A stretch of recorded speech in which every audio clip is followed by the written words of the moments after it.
अस्सलाम वालेकुम, hello and welcome to sports room. मैं हूं आपका मेजबान नजीबुल हसनैन। स्पोर्ट्स रूम में फीफा वर्ल्ड कप का फ्लेवर और क्यों ना हो। This is the 22nd edition of FIFA world cup, जो कि एशिया में दूसरा वर्ल्ड कप है, अरब वर्ल्ड में पहला। और बहुत ज़्यादा एक्साइटमेंट है इस वर्ल्ड कप को लेके। 32 टीमें पार्टिसिपेट कर रही हैं, आपस में टकराएंगी और फिर फैसला होगा कि फुटबॉल का बादशाह कौन बनेगा। मेरे साथ इस काम में मेरी मदद देंगे फुटबॉल एनालिस्ट अली तैयब। इस पूरे महीने हमारे साथ होंगे और अपनी एक्सपर्टीज हमारे साथ शेयर करेंगे। अस्सलाम वालेकुम, वेलकम टू द शो। वालेकुम अस्सलाम Najib. How excited are you Ali इस वर्ल्ड कप को लेके? यार सबसे पहले तो नजीब बात यह है कि ये मिडल ईस्ट में पहला वर्ल्ड कप है और जैसा कि आप जानते हैं कि और जो है मशरिक़ वस्ता के ममालिक वो चाहेंगे कि उनके यहाँ भी हो। जैसे कि कल की जो इब्तिदाई तकरीब थी, ओपनिंग सेरेमनी, हमने उसमें देखा कि वली है जो हैं सऊदी अरब के मोहम्मद बिन सलमान, वो जो हैं वो इन्फेंटिनो के साथ, जो फीफा के प्रेसिडेंट हैं जीजी इन्फेंटिनो, उसके साथ बैठे हुए थे क्योंकि 2030 की बिड होने वाली है। तो this is just the beginning कि अब जो दुनिया का सबसे मकबूल तरीन खेल है वो अब इस रीजन में आएगा और उसकी वजह से ताल्लुकात भी बेहतर हो रहे हैं। हाँ, आप देखें उनके पास जो चपखलिश उनके दरमियान चल रही थी, अब जो है वो चीज रिपेयर होती आपको नजर आ रही है। ठीक है, बड़ा ही शानदार माहौल था और बड़ा जबरदस्त आगाज हुआ। लेकिन आगाज में कतर, जिससे एक्सपेक्टेशन थी कि जैसे एक रिवायत रही है कि होस्ट टीम जो है वो पहला मैच जीतती है, शायद ये भी जीत जाए, लेकिन it was too much to ask against Ecuador. 2-0 से कामयाबी हासिल की इक्वाडोर ने। वेलेंसिया ने दोनों गोल किए और उनकी तो लग रहा था शॉट ऑन टारगेट भी नहीं हो रहे थे। आप ये देखेंगे उन्होंने तो 3 दफा बॉल नेट में डाली, 1 दफा ऑफसाइड भी करार दे दिया था जो पहला दफा जब उन्होंने किया था। और मैं ये समझता हूँ कि it was a stroll in the park, बड़ा आसान था। वो चाहते थे और ज्यादा से जीत सकते थे, लेकिन वो फिर एनर वेलेंसिया को उन्होंने सब्स्टिट्यूट करके मुतबादिल खिलाड़ी लिया, आगे मैचों के लिए बचाया, क्योंकि इतना आसान था। कतर की टीम के बारे में जो हम सुन रहे थे कि इन्होंने 6 महीने के एक विगरस ट्रेनिंग से गुजरे हैं, ट्रेनिंग गुजरे, तो वो चीज हमें पिच पे रिफ्लेक्ट होती हुई नहीं नजर आई, क्योंकि मतलब क्वालिटी में बहुत फर्क था ना। जैसे हम मिसाल में जैसे दूं कि आप किसी एसोसिएट टीम से एक जो है टेस्ट क्रिकेटिंग टीम को खिला दें तो जाहिर है वो जो ब्रिज होता है वो कम हो जाता है। हाँ, वो बहुत फर्क, आपको जाहिर फर्क था। ठीक है, अच्छा let's talk about the games today, क्योंकि अब तो बड़े तेजी से बहुत सारे गेम्स होने हैं और बहुत ज़्यादा फुटबॉल की एक्साइटमेंट अभी राउंड ऑफ 16 तक बहुत तेजी से चलेगी। आज के दिन 3 मैचेस हैं। पहला है इंग्लैंड और ईरान का खलीफा इंटरनेशनल स्टेडियम में, दूसरा मैच सेनेगल वर्सेस नेदरलैंड है और तीसरा यूएसए और वेल्स का है जो कि सुबह 12 बजे होगा पाकिस्तानी वक्त के हिसाब से। तो if we talk about England, what are your expectations this time?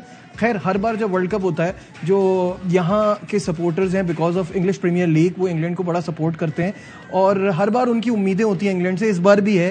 Do you think this team has what it takes to be number 1? On paper आप कह सकते हैं कि इतना टैलेंट इस यंग टीम में है कि वो इस टूर्नामेंट में आगे जा सकती है।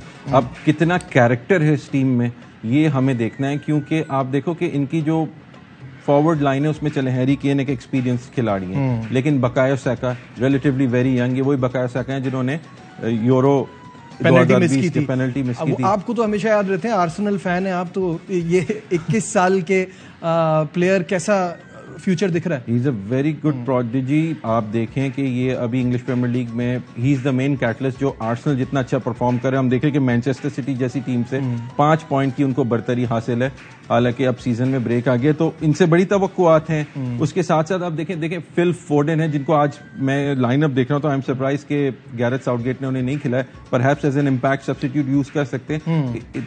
अच्छा वो खेल लें, 4-मैन डिफेंस खेल लें, इसका ये मतलब है कि he is not giving, they are going for attack, extra man डाले, ही इज नॉट, क्योंकि 3-5-2 में ये ऐसा होता है कि वो जो 2 आपके विंग बैक्स होते हैं ना, वो फुल बैक्स भी बन जाते हैं, फिर वो डिफेंस में आके 5-मैन डिफेंस बना लेते हैं। लेकिन अगर 4-मैन के तो they have an extra man in the midfield attacking. Let's talk about Jude Bellingham, the 19-year-old superstar, Dortmund के लिए खेलते हैं और बड़ा इनका फ्यूचर बड़ा ब्राइट नजर आता है। कैसा देख रहे हैं इनकी मौजूदगी इन द मिडफील्ड? देखें जो परफॉर्मेंस इनकी बोरुसिया डॉर्टमंड के लिए रही है जर्मन बुंडेसलीगा में, and I think he is one of the star players 19-year-old to watch out for इस वाले वर्ल्ड कप के अंदर। इंग्लैंड फैंस को इनके लिए गैरेथ साउथगेट खुद और इंग्लिश फैंस खुद जो है वो इनको लेके बड़े एक्साइटेड है कि ये जो है एक टेलिंग प्लेयर हो सकता है जो आगे फिल फोर्डन को, साका को कि हैरी केन को, रहीम स्टर्लिंग को सपोर्ट करेंगे। डेक्लन राइस जो है आपका जो है वो आप समझ लें उसको रॉय कीन से ये मुनासिबत देते हैं कि वो बॉक्स टू बॉक्स मिडफील्डर है, यू नो, वो आके आपका पीछे डिफेंसिवली डर्टी वर्क भी करेगा and he is gonna carry the ball forward, ball को आगे लेके जाएगा और आगे अटैकिंग प्लेयर्स में पास करेगा। तो expect a lot of good things from Declan rice. लेकिन अगर आप इंग्लैंड की बेंच भी देखें तो बड़ी मतलब उनकी जो है ना तगड़ी बेंच आप उसको कह सकते हैं कि जिसमें आपके पास राइट बैक के ऊपर बेन वाइट का भी ऑप्शन है और ट्रेंट अलेक्जेंडर-आर्नोल्ड भी हैं, और आज की जो गैरेथ साउथगेट की टीम है उसने ज़ाहिर है एक सॉर्ट ऑफ एन एक्सपेरिमेंट कर रहा है। वो देखना चाह रहा है कि ईरान ऑब्वियसली इनको चोक करेगा, ब्लॉक करेगा, इतना इजी नहीं होगा इनके लिए कि to break through the midfield और द डिफेंस। अच्छा, गैरेथ साउथगेट का खुद का फ्यूचर क्या नजर आता है कि England has been there all the time but titles नहीं जीतती है, तो ये उनकी परफॉर्मेंस पर भी एक क्वेश्चन मार्क लगता है इसको लेके? हाँ बिल्कुल, जाहिर है। अब ये गैरेथ साउथगेट आप खुद देखेंगे कि if he is able to win the world cup, क्या वो कंटिन्यू करते नहीं करते, या फिर इंग्लैंड का को इंटरनेशनल ये जो है एडवेंचर फिर किसी डिसअपॉइंटमेंट में खत्म होता है। तो इंग्लैंड के पास एज सच फुटबॉल एसोसिएशन के पास क्या ऑप्शंस हैं, क्या वो मोरिसियो पोटेचिनो की तरफ जाएंगे जो कि आजकल पीएसजी के बाद जो है वो फ्री हैं और इंग्लिश गेम को, इंग्लिश प्लेयर्स को बहुत अच्छी तरह जानते भी हैं क्योंकि उन्होंने टॉटनहम हॉटस्पर के साथ बहुत अच्छी कारकर्दगी दिखाई है। चैंपियंस लीग के फाइनल तक में टॉटनहम को वो लेकर आ चुके हैं, तो he knows the English game. अच्छा, इंग्लिश टीम के बारे में तो सब बहुत ज्यादा जानते हैं। On the other hand Iran उनका अपना स्टाइल है, ज्यादातर इनके प्लेयर्स ग्रीस में अपनी लीग खेलते हैं, कुछ ईरान में भी खेलते हैं, तो what do we expect from Iran? Iran ज़ाहिर है रेजिलियंस तो एक चीज होगी। देखिए फुटबॉल में ये होता है जब आपको पता होता है कि इन टर्म्स ऑफ एबिलिटी आप कि कोई टीम आपसे बढ़तर है तो आपका एक डिफेंसिव होता है। आप कोई भी क्लब फुटबॉल में भी देख लें, इंटरनेशनल फुटबॉल में भी देख लें कि टीम्स जो होती हैं फिर वो डिफेंसिवली सेटअप होती हैं। ईरान का भी आज आप लाइनअप देखें तो उनका डिफेंसिव वो है कि हमें इंग्लैंड को रोकना है। तो वो जैसा मैंने आपको बताया, इंग्लैंड बेशक अगर हम प्रिडिक्ट करें तो इंग्लैंड जीत जाएगा, जीत जाना चाहिए, लेकिन ये कोई 4-5-0 की विक्ट्री नहीं होगी। कोच कार्लोस क्यूरोश, ओहो द नोटोरियस वन, ये पुर्तगाल के भी कोच रह चुके हैं और मैनचेस्टर यूनाइटेड में ये एलेक्स फर्गसन के असिस्टेंट भी थे। जी, असिस्टेंट भी रह चुके हैं। तो he knows the English team, he knows the English culture, the game किस तरह खेला जाता है। तो maybe he has a trick or two up his sleeve. ये जो है ये हमें देखना पड़ेगा। ठीक है Ali, moving on, Netherland versus Senegal, और यहाँ एक्सपेक्टेशन क्या है आपकी? नेदरलैंड क्लियर फेवरेट है इस गेम के लिए, सेनेगल कर सकता है? नहीं, सेनेगल ऑब्वियसली, सेनेगल के तो आप अगर हिस्ट्री वर्ल्ड कप में देखें तो उन्होंने ओपनिंग 2002 के मैच में वर्ल्ड चैंपियन फ्रांस को भी अपसेट कर दिया था। जाहिर है वो खुद इस वक्त अपसेट होंगे क्योंकि उनका जो स्टार प्लेयर है सैडियो माने वो इंजर हो गए हैं और उनसे बड़ी एक्सपेक्टेशन थी। वो लिवरपूल में उन्होंने इतना अच्छा परफॉर्म किया, चैंपियंस लीग जीती, प्रीमियर लीग जीती, फिर उन्होंने राह फरार इख्तियार की बायर्न म्यूनिख के लिए अपनी मर्जी से। लेकिन मुझे ऐसा लगता है कि ये डिसअपॉइंटमेंट सेनेगल को इस वर्ल्ड कप में साथ लेकर आए हैं वो, because they have a lot of expectation from him. हाँ, वो उनका टैलिस्मैन है ना। आप अगर अर्जेंटीना से मेसी को निकाल दें या पोर्टुगल से चले रोनाल्डो का, तो अपनी, क्योंकि पोर्टुगल की टीम तो फिर भी बहुत उसमें क्लासी प्लेयर्स हैं, लेकिन ये कि मेसी को निकाल दें तो वो जो होता है ना गुब्बारे में से हवा जो है वो निकल जाती है। तो वो आई थिंक उस डिसअपॉइंटमेंट के अगेंस्ट अगर आप नेदरलैंड्स की तरफ आए ना जी, तो नेदरलैंड्स के पास उनका डिफेंस काफी अच्छा है। आप वर्जिल वैन डाइक को देख लें, पर अटैक में Memphis Depay, Frankie de Jong, मतलब they have got good players and star players जो कि उनको मैच जिता सकते हैं, अच्छी यूरोपियन लीग में खेल रहे हैं। फाइनली वेल्स और यूएसए, और वेल्स के लिए तो हम सब चाहते थे कि गैरेथ बेल को वर्ल्ड कप में देखें, और 64 इयर्स के बाद क्वालिफाई किया है वेल्स ने वर्ल्ड कप के लिए। This is amazing. 1958 के बाद पहली दफा जो है वो वेल्स आए, और गैरेथ बेल जो है ज़ाहिर MLS चैंपियन भी, वो अपनी जो है फुटबॉल अमेरिका में खेलते हैं, और उनसे ज्यादा कौन यूएस की टीम के बारे में जानता होगा, क्योंकि अमेरिका की जो स्क्वाड है उसमें 9 खिलाड़ी हैं जो मेजर लीग सॉकर में अपना फुटबॉल खेलते हैं, जो कि बहुत अच्छी बात है कि उनका होम ग्राउंड टैलेंट आ रहा है उन्हीं की अपनी लीग से।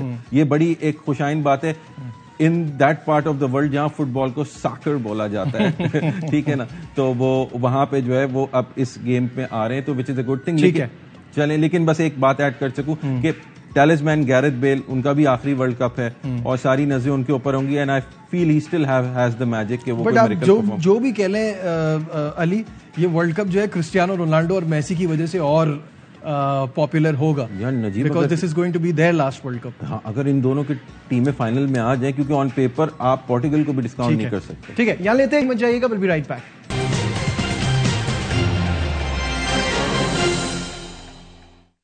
Glad to have you back once again to Sports Room। और फुटबॉल के हवाले से तो बात चलती रहेगी, आज क्रिकेट की भी डेवलपमेंट है तो इस पर भी हम बात कर लेते हैं। और इसके बात करने के लिए हमारे साथ हैं our sports correspondent Shahid Hashmi साहब। शाहिद साहब अस्सलाम वालेकुम। वालेकुम अस्सलाम। शाहिद साहब, पाकिस्तान क्रिकेट बोर्ड ने जो इंग्लैंड की सीरीज है उसके लिए अपना टेस्ट स्क्वाड की अनाउंसमेंट कर दी है। फवाद आलम, यासिर शाह, हसन अली टीम का हिस्सा नहीं है। जो सवालात उठ रहे हैं, पहले तो आप बताइए कि आपके ओपिनियन में क्या ये टीम ठीक है? ठीक है, बैलेंस है। आप ये सोच लिया है कि मूव ऑन करना है उन प्लेयर्स की तरफ से जो बहुत अरसे से खेल रहे थे। यासिर शाह हुए, फवाद आलम हुए। अब देखिए उनके सब्स्टिट्यूट मौजूद है आपके पास। फवाद का सब्स्टिट्यूट सऊद शकील है, तकरीबन 700 रन है इस डोमेस्टिक सीजन में, 43 विकेटें अबरार की हैं। 2 सीजन कबल उन्होंने ग्रेड 2 में बड़ी जबरदस्त परफॉर्मेंस दी थी, 57 विकेटें थी जिसमें 8 बार उन्होंने इनिंग्स में 5 आउट किए थे। तो ऑल्टरनेट्स हैं, शायद अब मूव ऑन करने का फैसला किया है सिलेक्शन कमेटी ने भी, पीसीबी ने भी, और उसी हवाले से। लेकिन थोड़ा सा जो पेस अटैक है वो वन डायमेंशनल है। ये सारे ही राइट आर्म फास्ट बॉलर्स हैं।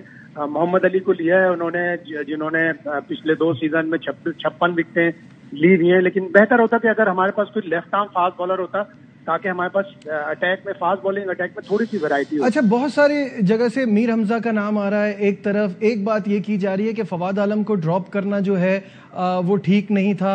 सऊद शकील टीम का हिस्सा है, लेकिन क्या आप समझते हैं कि कुछ प्लेयर्स के साथ जरा जल्दी कर दी जाती है उनको निकालने में? 2 सीरीज मिली फवाद को। ऑस्ट्रेलिया के पहले टेस्ट मैच में पिंडी में तो इतना हाई स्कोरिंग मैच था, वहां बैटिंग नहीं आई। अगले दोनों टेस्ट मैचों में वो कुछ नहीं कर सके। 6 इनिंग्स मिला के श्रीलंका वाला पहला टेस्ट नहीं खिलाया उन्हें, तो वो 6 इनिंग्स मिला के 58 रन है फवाद के। थोड़ा अनलकी है वो कि उसको इतना ज्यादा अरसे के बाद कमबैक हुआ था, तो थोड़ा सा उसको एक आध सीरीज और मिल जाती। लेकिन अब वही जैसे बात है कि सिलेक्शन कमेटी से लग रहा है कि उसने डोमेस्टिक क्रिकेट के परफॉर्मेंस को ज्यादा मौका दिया है और मूव ऑन करना चाहते हैं उन सारे प्लेयर्स से जो खेल रहे थे पाकिस्तान। ठीक है, बहुत बहुत शुक्रिया। शाहिद हाशमी साहब हमारे साथ थे और हम शेयर कर रहे थे पाकिस्तान टीम के स्क्वाड के हवाले से। नाज़रीन, फुटबॉल वर्ल्ड कप पे हमारी ये ट्रांसमिशन डेली चलती रहेगी। अली हमारे साथ होंगे। Ali, thank you so much for your time. नाज़रीन, आज के प्रोग्राम में बस इतना ही। दीजिए अपने मेज़बान नजीब अल हसनैन को इजाज़त। अपना बहुत ख्याल रखिए। अल्लाह हाफ़िज़।